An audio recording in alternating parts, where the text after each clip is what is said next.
Folks, my pleasure to be here in lovely Los Angeles, enjoying the palm trees before they're gone. I don't know if anyone knows, but the palm trees will slowly start to disappear in the next 15 to 20 years, and Los Angeles will be palm tree free, which will be a terrible thing because they are quite amazing.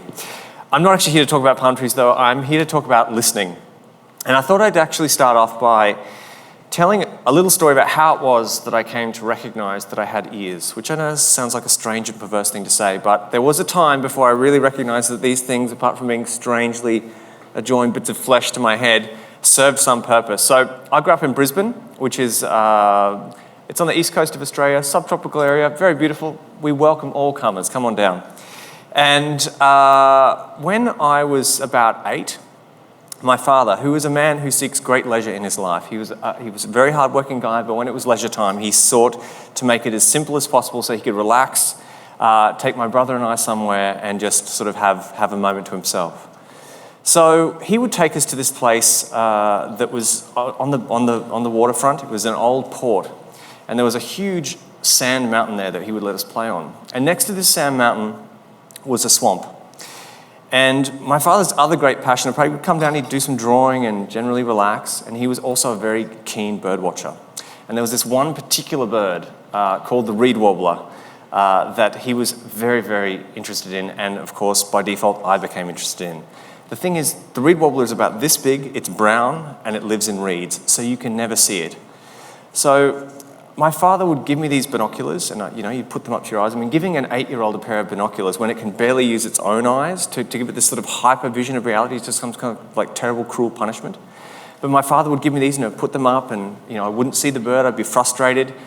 I'd put them up again, and I'd look, and I couldn't see the bird. As more frustrated, probably a tantrum at that point, as you should do when you're 8.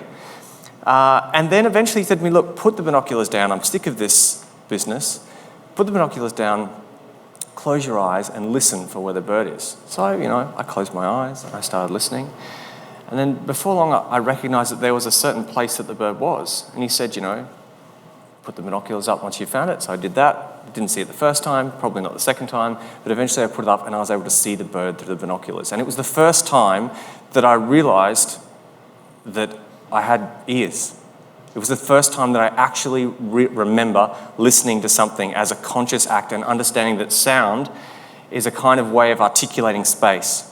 And since that time, I've returned to that moment a lot. A lot of my work is around this idea of the articulation of sound in space, and specifically how it is that we behave as listeners in those kinds of environments.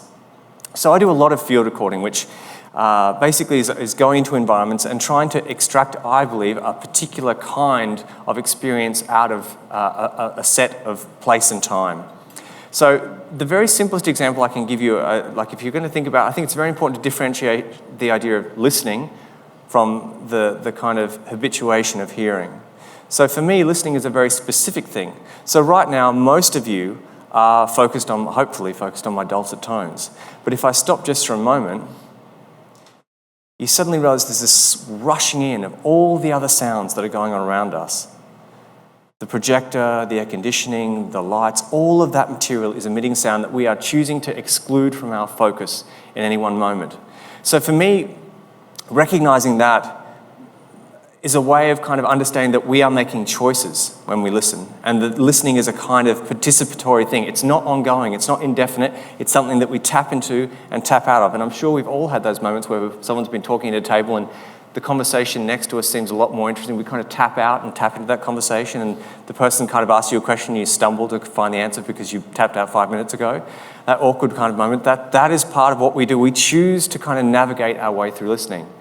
So I thought I'd actually make an invitation to you. Before I kind of talk more about this idea, I thought I would actually play you some field recordings that I've made over the last sort of 15 years. I'd actually invite you to close your eyes and just to take a moment to kind of focus on your ears, think about how it is that you listen to these things. And I'll be back in 2 minutes. So close your eyes. It's definitely better with your eyes closed.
So just while this last sound plays out, which is actually the sound of the nostrils of an Antarctic fur seal opening and closing as it sleeps. I've been fascinated by these kinds of sounds, and it's become a large part of my practice to do that. But what's interesting is, when I think about the history of field recording, there's this kind of disjuncture there. So historically, field recording was understood through this idea of ethnography, that we were objectively rendering the world, that we were going out there and we were capturing this thing and documenting it. In the 1970s, there was a pretty significant shift around this idea of documentation, that somehow the interference, if you like, of the subject, the person doing the recording, the person so-called documenting, became quite apparent. And it was specifically through a number of different projects, one including recording the Yanomami tribe in the Amazon, where there was this rupture in the way that people started to think about field recordings. As well as an art practice, there'd been a shift in the 1960s where someone like Luc Ferrari, for example, with his piece Presque Rien, started to consider the way that we navigate our way through sound, the choices that we make with the microphone, if you like, to kind of come through a place and a time, and in some ways to create our own rendering of that place and time.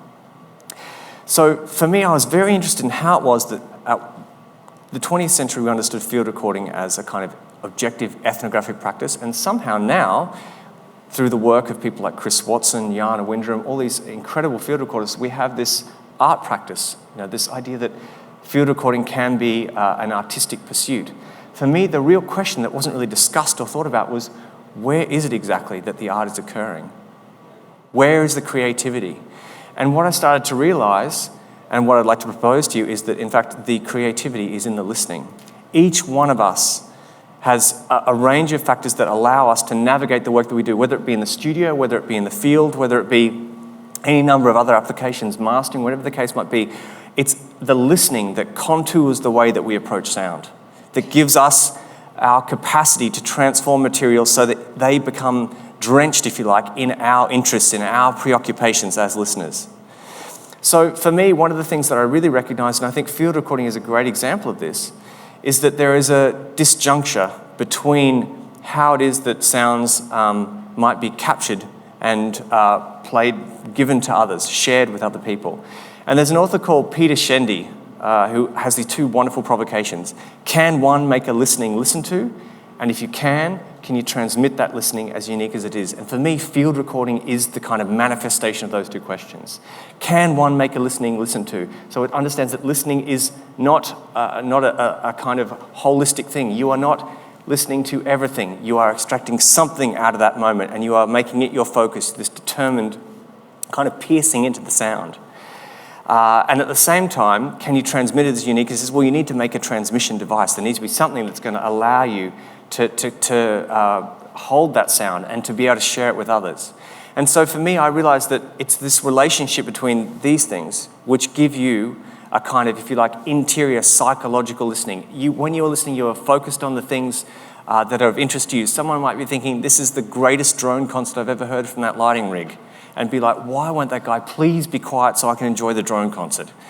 But it might also be that you're focused on most, whatever the case is, you are making a choice about how it is that you are going to listen. And then if you are going to make this recording, if you're going to focus that listening, if you're going to find a way to capture that drone, then how is it that this device, the microphone that you hold in your hand, how is it going to be able to make some kind of relationship with this? There's internal psychological listening, and then there's this external technological audition of the device. So for me, I developed this idea, which I call relational listening, which is recognizing that at any one moment, when we're out making a recording, whether it be in the studio or in the field, that there are two horizons of audition that are going on. The horizon of audition, which is this, the interior psychological, the thing that you are focused on, or the things that you are focused on, and the external technological audition of the microphone. And what we need to do is to build some kind of connective tissue, some kind of, like prosthetic relationship, some kind of relation between the interior psychological listening that we are maintaining and the external technological audition. And the thing is, what you need to do is bring these two horizons of audition, which is the kind of zone where we're focused, what we can actually listen to at any one moment. You need to bring those two things together. And the further that you can cross those over, the more successful to answer Peter Shendy's question, for the transmission of the listeners listening to take place. That, for me, is the critical thing.